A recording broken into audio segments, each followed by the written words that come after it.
여러분 안녕하십니까?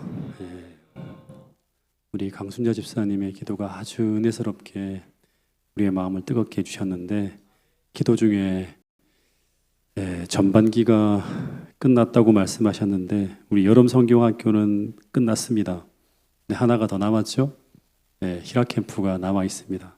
우리 강순자 집사님 히라 캠프를 위해서도 뜨겁게 기도해 주시기를 부탁드리겠습니다.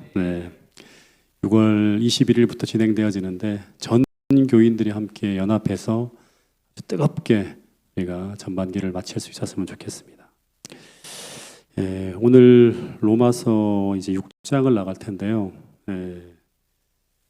잠깐 5장, 6장은 연결됩니다. 이렇게 그 5장에 보면 이제 믿음으로 말미암아 의롭다 함을 얻게 된 자들은 어떤 사람들인가 하면 5절부터 이야기를 보면 그 성령을 통해서 우리 마음속에 부어주시는 하나님의 십자가의 사랑을 경험합니다. 그러니까 거듭난 사람은, 믿음으로 사는 사람들은 반드시 어떤 경험을 하는가 하면 성령께서 하나님이 얼마나 우리를 사랑해 주셨는지를 깨닫게 돼요.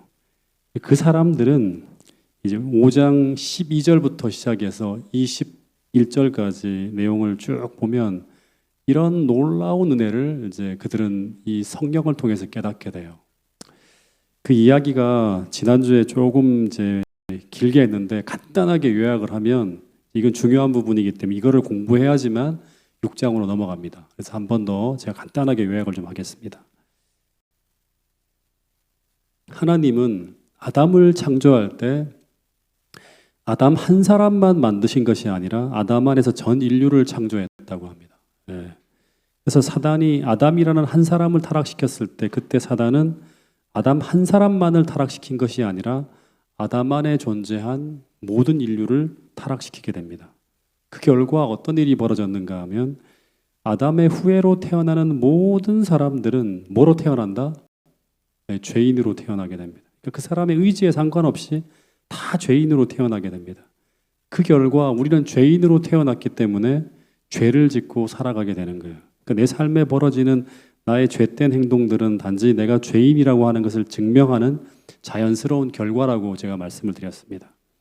그래서 하나님은 이런 궁지에 빠져 있는 인류를 구원하기 위해서 아담이 실패한 그 자리에 아담을 대신해서 또 하나의 아담, 또 하나의 인류의 대표를 보내셨는데 그 사람이 바로 누군가 하면 둘째 아담으로 오신 예수님이라고 말씀을 드렸습니다. 근데 이 예수님을 우리가 둘째 아담이라고 부른 이유는 전 인류가 아담 안에 존재했던 것처럼 이제는 전 인류가 예수님 안에 딱 담겨지게 됩니다. 이 둘째 아담이라고 부르는 거예요. 그래서 예수님이 십자가 위에서 모든 사람을 대신하여 돌아가신 예수님의 죽음은 대속적 죽음일 뿐만 아니라 그리스도 안에서 모든 사람이 함께 죽는 죽음이라고 말하는 거예요. 이걸 잘 깨달아야 돼요.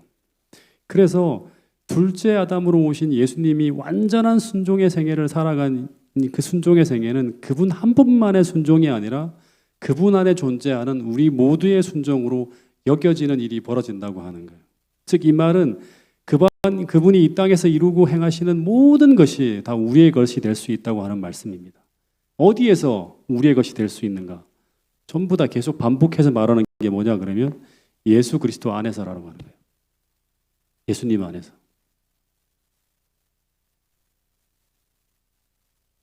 전부 다 예수님 안에서 벌어진 일이에요. 우리 안에서 벌어진 일이 아니라. 여기까지가 지난주까지 공부한 내용이에요.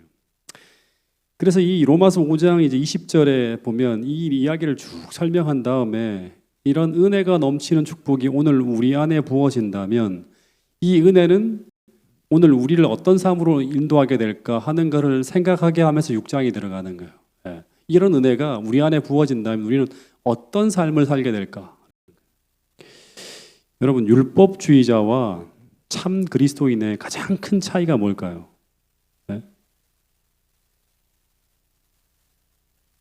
가장 큰 차이, 겉으로 보면 차이가 안 나요. 다 열심히 봉사하고 안식일 잘 지키고 뭐 헌신하고 그렇게 살아가요. 제일 큰 차이는 뭐냐 그러면 그들이 신앙하는 동기, 다시 말하면 그 행동을 하게 만드는 동기가 무엇인가에 따라서 완전히 갈라지는 거예요. 한 예를 좀 들면 참 신앙을 하는 사람의 예를 들면 이 요셉이 보디발의 아내의 유혹을 막 받을 때 그때 이 요셉이 이 보디발의 아내의 유혹을 거절하는데 근데 한번 생각해 보면 당시 요셉에게 두려운 것은 이 죄를 짓게 될 때 하나님의 심판의 형벌이 더 두려웠을까요? 아니면 보디발의 아내로부터 가해질 인간적 형벌이 더 두려웠을까요? 한번 생각해 보세요. 여러분들 오랫동안 신앙생활 했잖아요. 금방 판단이 서지 않나요? 제 개인적인 경험을 말씀드린다면 보디발의 아내로부터 가해질 그 죽음의 형벌이 훨씬 더 두려웠을 거예요. 왜냐하면 하나님의 심판은 먼 미래에 펼쳐지는 거예요. 근데 보디발의 아내의 요구를 당장 거절했을 때 그때 닥쳐오게 될 그 죽음의 위협은 코앞에 놓여진 거예요. 더 실제적이고 더 큰 두려움을 우리에게 줄 수 있는 거예요. 그렇기 때문에 이때 요셉이 이 보디발의 아내의 유혹을 거절하면서 나는 이 죄를 지음으로 말미암아 하나님께 형벌을 받고 멸망할까 두렵기 때문에 나는 이 죄를 짓지 않으려 합니다라고 말하지 않고 어떤 말을 하죠? 그 대신에 내가 어찌 큰 악을 행하여 나의 하나님께 득죄하리이까라는 말을 해요. 이 말씀은 이거를 조금 이렇게 패러프레이즈를 하면 나는 하나님을 사랑하기 때문에 나의 이 행동으로 말미암아 하나님을 슬프시게 할 수 없다고 하는 고백이에요. 근데 이 고백 속에서는 고백을 본다 그러면 이 요셉이 왜 하나님의 뜻대로 살고자 하는지 그가 신앙하는 그 신앙의 동기가 드러납니다. 이 결론은 뭐냐 그러면 하나의 결론은 하나님의 심판과 형벌의 두려움은 요셉이 처한 그 위기의 순간 그가 처한 그 죄의 유혹으로부터 이 심판에 대한 형벌에 대한 두려움은 그를 죄의 유혹으로부터 구원해 주지 못한다고 하는 거예요. 그래서 율법주의자하고 참 신앙인의 가장 큰 차이 중에 하나는 뭐냐 그러면 자주 배우는 거예요. 율법주의자는 죄를 미워하지 않고요. 죄를 범할 때마다 뭐를 느끼는가 하면 형벌의 두려움을 느낍니다. 그리고 범죄할 때마다 그들에게 닥쳐올 어떤 불이익과 손해에 대한 염려를 하게 됩니다. 근데 참 그리스도인은 범죄할 때마다 하나님을 아프게 한 그 죄를 슬퍼한다고 하는 거예요. 오늘 우리가 어떤 잘못을 하거나 할 때마다 내가 거듭난 그리스도인인지 아니면 그냥 교회를 다니는 사람인지를 가늠할 수 있는 하나의 시금석이라고 할 수 있겠죠. 나는 죄를 범할 때마다 어떤 불이익과 손해를 염려하면서 이런 죄를 짓지 말아야지 하는 생각을 하는지 아니면 하나님을 슬프시게 한 그 죄를 진짜 슬퍼하는 마음이 내 안에 오는지 한번 점검해 볼 필요가 있습니다. 이 마태복음 27장 3절에 보면 이 예수님을 판 이 예수님의 제자 유다가 스스로 목을 메어 이제 죽는 장면이 나오는데 그 죽기 전에 이 유다가 겉으로 보면 예수님을 판 것에 대해서 회개하는 듯한 장면이 나옵니다. 여기 보면 유다는 스스로 뉘우치면서 은 30을 대제사장들과 장로들에게 도로 갖다 주면서 내가 무죄한 피를 팔고 죄를 범하였도다 하면서 시대의 소망에 막 통곡하며 우는 장면이 나옵니다. 근데 시대의 소망을 보면 이 유다의 슬픔은 죄에 대한 슬픔이 아니라 정죄에 대한 공포와 심판에 대한 두려움에서 오는 통곡이었다는 그런 기록이 있습니다. 그래서 이 유다는 예수님을 판 이 죄를 회개하는 데 실패합니다. 근데 이 회개의 실패가 또 다른 어떤 그런 큰 죄를 범하게 만드는데 이 회개를 하는데 실패함으로 말미암아 유다한테 어떤 일이 벌어지는가 하면 유다가 또 하나의 죄를 짓게 되죠. 그게 바로 뭐냐 그러면 그가 앞으로 겪게 될 이 형벌의 두려움에 압도되어서 어떻게 하죠?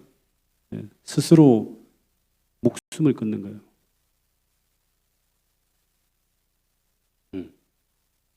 그러니까 회개는 죄책감으로부터 우리를 자유롭게 만들어주는 거잖아요. 근데 이 회개를 실패함으로 말미암아 유다는 스스로 이 하나님에 대한 형벌과 심판에 대한 두려움에 압도되어서 스스로 목매어 자살하는 그런 결과로 이 유다의 생애가 끝나는 것을 보게 됩니다. 근데 이 모습은 무엇을 말하고 있는가 하면 이 유다가 3년 반 동안 주님을 열심히 따라다녔지만 그는 율법주의자였다고 하는 것을 드러내는 거예요.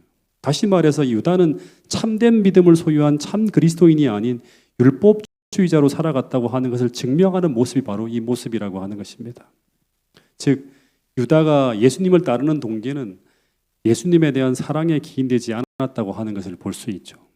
그래서 오늘 우리가 여기서 하나의 결론을 지어야 되는데, 첫 번째 결론을, 우리가 정말 제대로 된 신앙생활을 하기를 원한다면, 진짜 행복한 신앙생활을 하기를 원한다면 어떻게 하면 올바른 신앙생활을 할까 하는 고민보다 훨씬 더 중요한 게 뭐냐 그러면, 어떻게 하면 예수님을 더 많이 사랑할 수 있을까?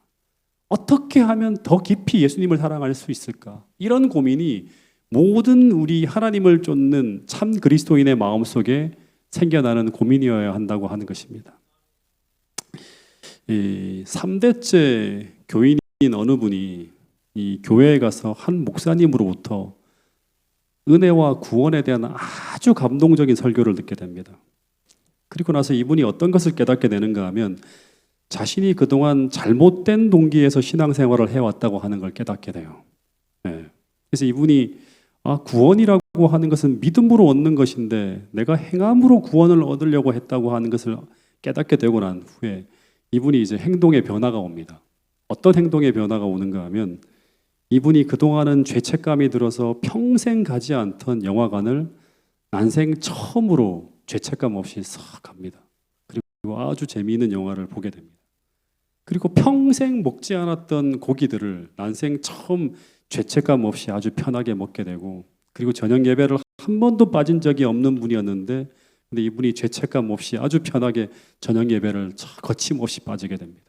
그리고 나중에는 절대 허물지 말아야 될 원칙들까지 하나둘 허물기 시작하는데, 그 하나가 바로 안식일 예배까지 빠지는 거예요. 여러분, 이분이 정말 복음을 통해서 은혜를 받은 것일까요? 우리가 정말 하나님의 은혜를 받게 되면 우리 신앙에 이런 일들이 벌어질까요? 절대 그렇지 않죠. 그래서 이런 말씀이 나오는 거예요. 로마서 5장 20절에 보면 사도 바울이 로마서 5장에 쭉 하나님에 대한 은혜에 대한 이야기를 쭉 하고 난 다음에, 죄가 더한 곳에 뭐가 넘친다? 은혜가 넘친다고 하는 말씀이 나오는데, 이 말씀이 어떤 의미인가 하면, 우리 안에 아무리 견고하게 죄의 세력이 자리 잡고 있을지라도 하나님의 은혜는 우리를 넉넉하게 구원할 수 있다고 하는 그런 말씀이에요. 근데 우리가, 어떤 사람들은 이 말씀을 어떻게 생각을 하는가 하면, 우리가 더 많은 죄를 범하면 하나님의 더 많은 은혜를 경험할 수 있다는 그런 의미로 이 말씀을 받아들인 자들이 당시에 있었다고 하는 거예요. 그래서 하나님의 은혜가 위에서 아까 전에 언급한 그 사람처럼 마치 죄에 대한 허가서처럼 생각하는 분들이 당시에 있었다고 해요. 그래서 로마서 6장 1절부터 2절에 사도 바울이 이런 말을 하는 거예요. 같이 한번 이 말씀을 읽어보겠습니다. 로마서 6장 1절 2절 말씀입니다. 시작. 그런즉 우리가 무슨 말 하리요? 은혜를 더하게 하려고 죄에 거하겠느뇨? 그럴 수 없느니라. 죄에 대하여 죽은 우리가 어찌 그 가운데 더 살리요? 그러니까 바울이 그런즉 우리가 무슨 말을 하리요? 이 말은 무슨 말인가 하면, 더 할 말이 필요 없다고 하는 거예요. 그러면서 하는 말이 뭐냐 그러면, 은혜를 더하게 하려고 우리가 죄에 거하겠느냐라는 그런 말을 해요. 이 말은 내가 지금까지 너희들을 이렇게 가르치고 있었는가라고 되묻고 있는 거예요. 그러면서 대답하기를 뭐라고 합니까? 그럴 수 없느니라. 이 그럴 수 없느니라는 이 말은 헬라어 원어의 뜻은 뭐냐 그러면, 이것은 하나님이 금하신다. 즉 이것은 상상할 수조차 없는 그런 말이다라는 그런 의미라고 합니다. 여러분, 믿음으로 살아가는 삶의 결과는 우리 삶을 죄로 기울어지지 않게 합니다. 그래서 로마서 3장 31절에도 사도 바울은 이런 말을 했어요. 여기도 그럴 수 없느니라는 말이 나오죠. 바울은 믿음으로 살아간 삶의 결과는 절대 율법을 폐하며 우리를 죄로 무너뜨리는 결과를 만들지 않고, 도리어 어떻게 한다? 하나님의 율법을 나의 삶 속에 더욱 굳게 세우는 그러한 일들이 벌어지게 만들 것이라고 하는 거예요. 여러분, 그래서 하나님의 사랑과 은혜가 부어지면 그 사랑에 반응한 사람들은 결코 죄에 탐닉에 살지 않습니다.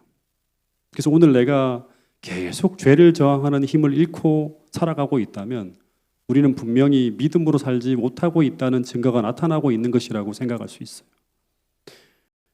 또 이렇게 만약에 살아가고 있다면 우리 삶에 하나님의 은혜와 사랑이 현저히 적게 들어오고 있다고 하는 그런 증거라고 생각할 수도 있고요. 그것은 또한 오늘 우리가 거듭나지 못한 증거일 수도 있다고 하는 것입니다.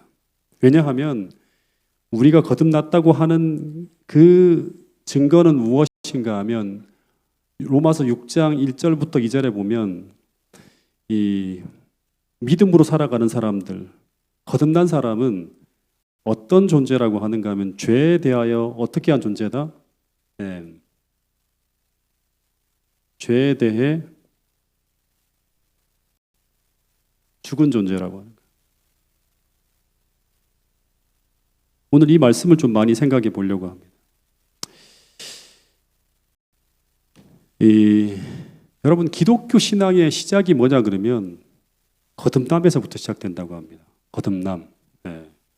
근데 이 거듭남의 시작은 사도 바울이 로마서 5장, 6장에서 어떻게 시작되어지는 거냐 하냐면 나의 죽음을 인정하는 일에서부터 시작되어진다고 말하고 있어요. 네. 이 요한복음 3장 5절에 보면 이제 예수님이 우리가 거듭날 때 무엇과 무엇으로 거듭난다고 하는가 하면 물과 성령으로 거듭난다고 합니다. 근데 이 물은 로마서 6장 3절에 보면 이 물이라고 하는 건 뭐냐 그러면 예수님과 합하여 침례를 받은 우리는 그의 죽으심과 합하여 침례를 받는 거예요. 다시 말하면 그리스도와 합하여 죽었다고 하는 것을 믿음으로 고백하는 의식이 무엇이다? 침례 의식이라고 하는 거예요. 근데 이 고백이 참될 때 진짜 우리 마음에서부터 참되게 이런 고백이 나타날 때 그때 우리는 예수님의 부활의 생명인 이 새 생명 가운데 살아가는 삶이 시작된다고 하는 거예요. 죽고 새로운 생명 가운데 살아가는 거예요. 예. 이게 바로 거듭남이라고 하는 거예요.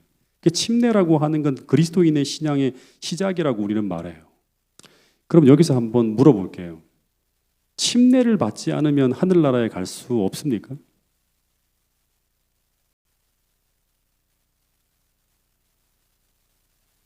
왜 어렵게 생각하세요? 침례를 안 받으면 받지 않으면 하늘나라에 갈 수 없습니까?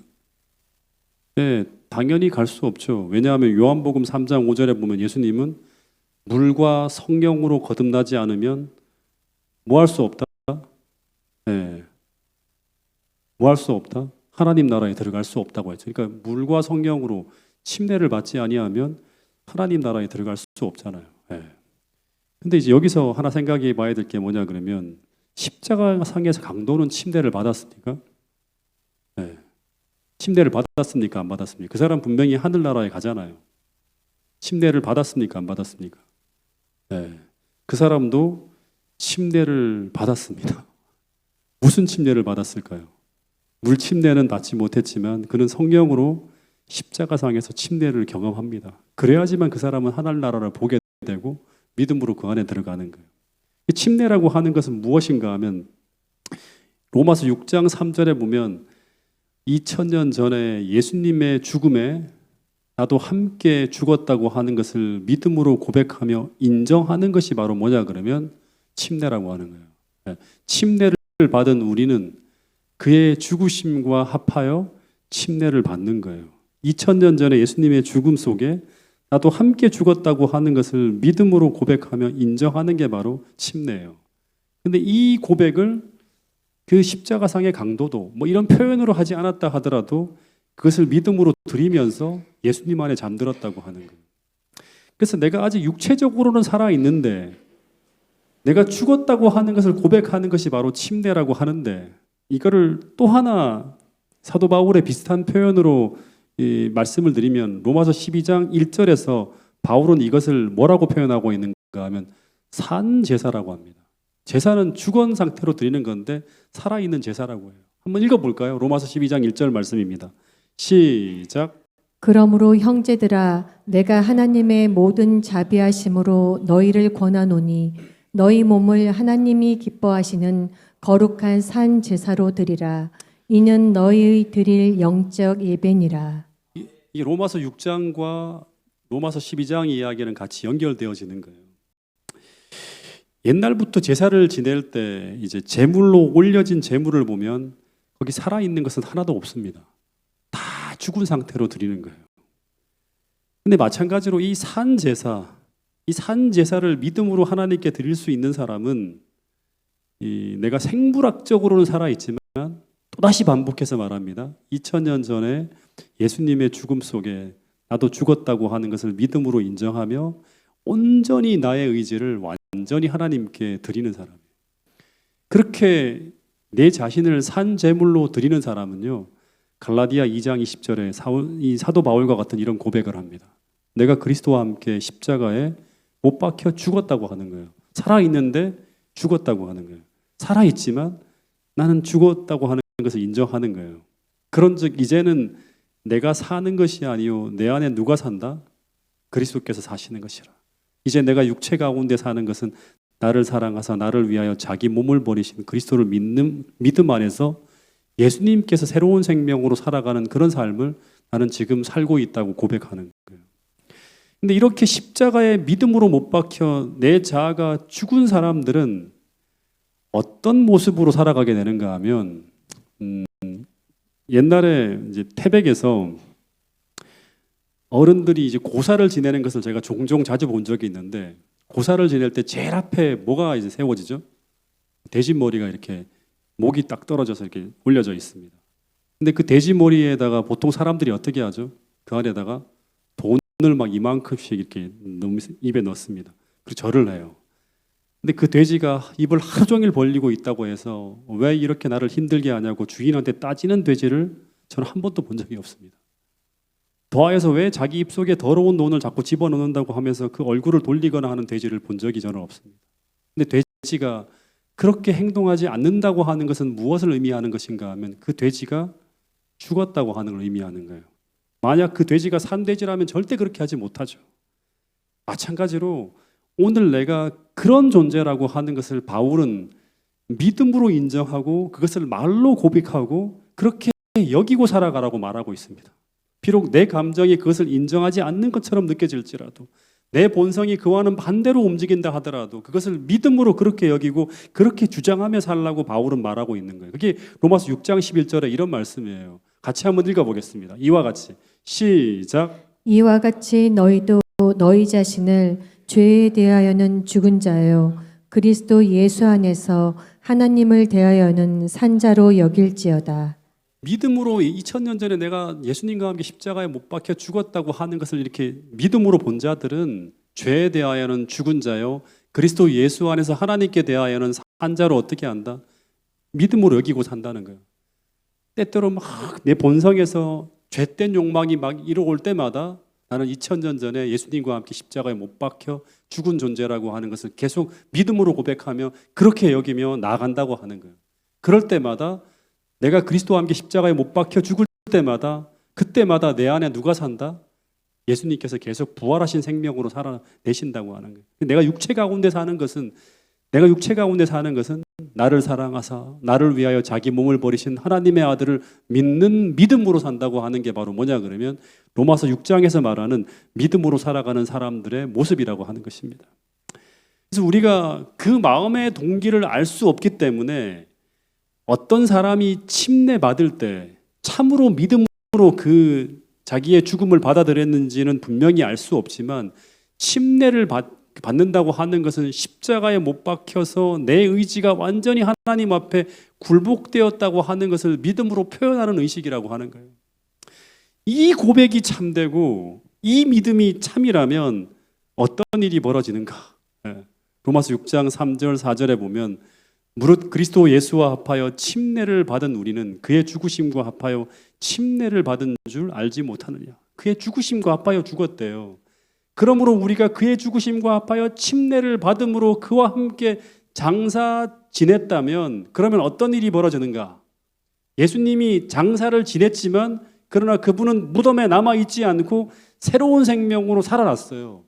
마찬가지로 우리에게도 어떤 일이 일어나는가 하면 그분이 아버지의 영광으로 말미암아 그리스도를 죽은 자 가운데 살리심과 같이 우리로 또한 새 생명 가운데 행하게 한다고 하는 거예요. 다시 말하면 갈라디아 2장 20절의 말씀처럼 우리 안에 예수님께서 부활하셔서 그분의 생명으로 사는 삶을 가능하게 해주신다고 하는 게 로마서 6장의 이 말씀이라고 하는 거예요.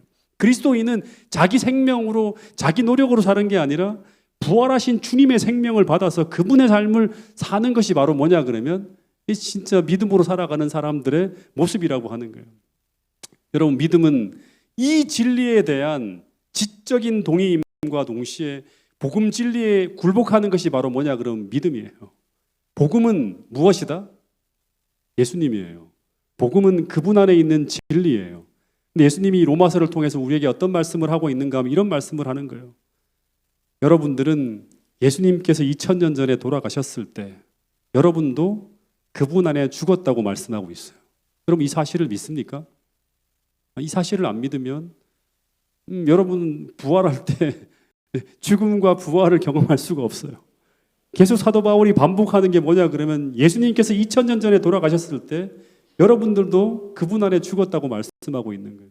예수님이 매장될 때 여러분도 매장되었고, 그리고 예수님이 죽은 자 가운데 부활하셨을 때 그때 여러분들도 부활하셨다고 로마서에서는 말하고 있습니다. 근데 이 일을 예수님이 우리의 동의 없이 일을 했다고 하는 거예요. 그래서 하나님은 이것을 어떻게 알아? 믿음으로 받아들이라고 우리에게 요청하고 있는 거예요. 근데 이것을 받아들일 때 그분에게 일어나는 모든 일이 우리에게도 동일하게 일어난다고 사도 바울은 말하고 있는 것입니다.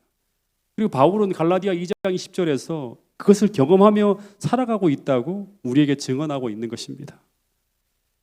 여러분, 이 경험을 비록 잘 느껴지지 않는다 할지라도 로마서 6장을 묵상하고 5장을 다시 한번 보면서 이것을 내가 한번 경험해 보기로 결심하고 로마서에 도전할 수 있는 태능교회 모든 성도들이 될 수 있기를 간절히 바라겠습니다. 헬라어에는 생명이라는 단어가 두 가지가 있습니다. 생명이라고 하는. 하나는 비오스라고 하는 생명 단어가 있어요. 비오스. 비오스. 여기서 바이올로지라고 해서 생물학이라고 하는 그런 어떤 단어가 나와요. 이 비오스는 뭐냐 그러면 생물학적 생명이에요. 네.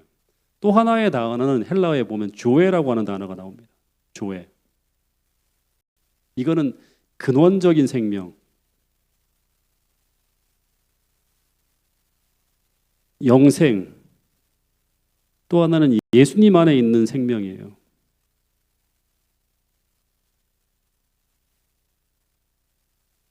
그리고 이 생명은 로마서 6장에서 우리가 믿음으로 그리스도와 합하여 죽게 되고 장사 지내게 되면 예수님께서 우리에게 주신다고 말씀하신 새 생명. 요한일서 5장에도 예수님이 우리에게 주신다고 하는 영생, 전부 다 이 조회라는 단어를 씁니다. 근데 이 비오스는 뭐냐 그러면 우리가 태어날 때부터 가지고 사는 삶을 말해요. 이것을 옛 생명이라고 하는데 이것을 이렇게 비유로 들면 여러분들 잘 알아들을 수 있을 것 같아요. 제가 1989년도에 대학교 1학년이었거든요.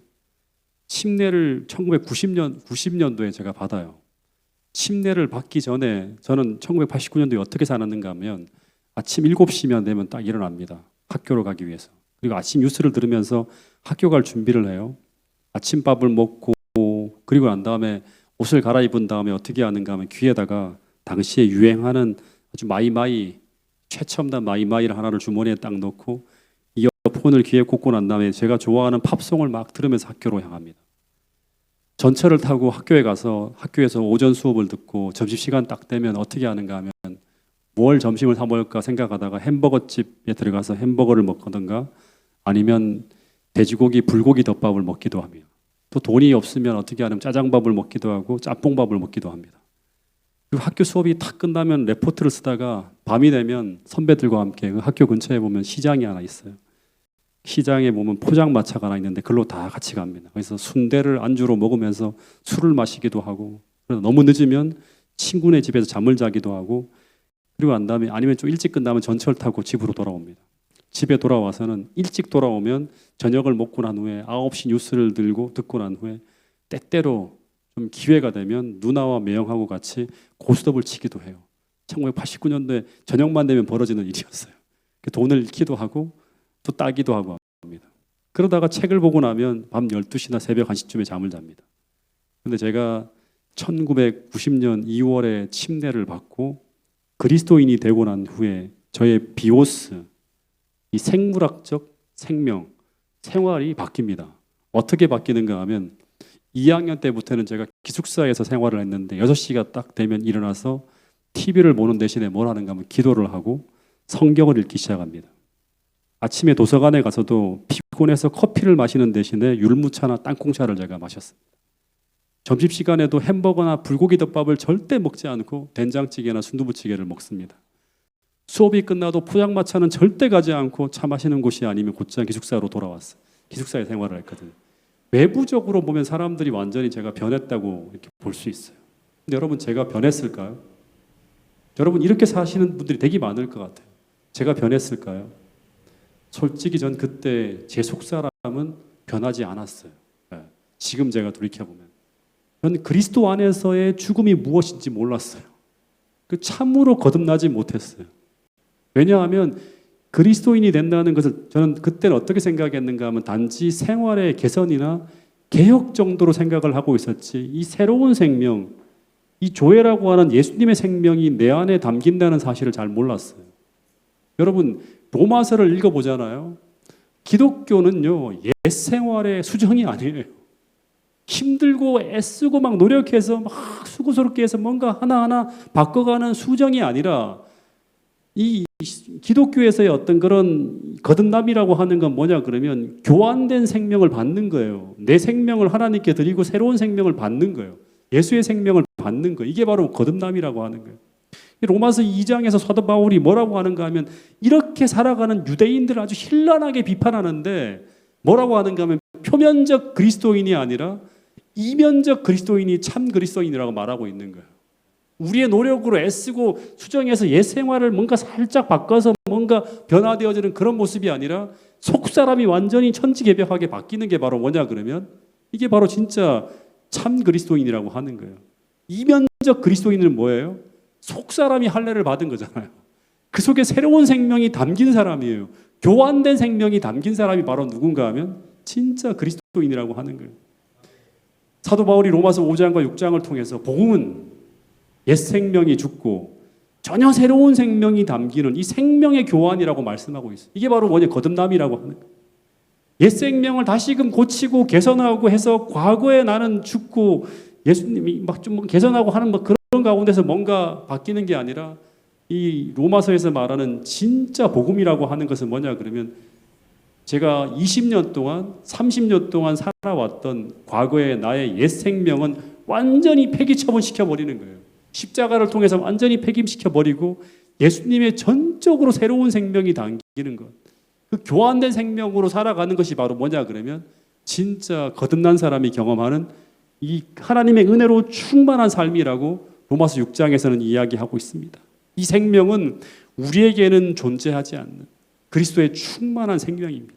사도 바울은 이것을 경험하며 날마다 살고 있다고 해요. 갈라디아 2장 20절 말씀이잖아요.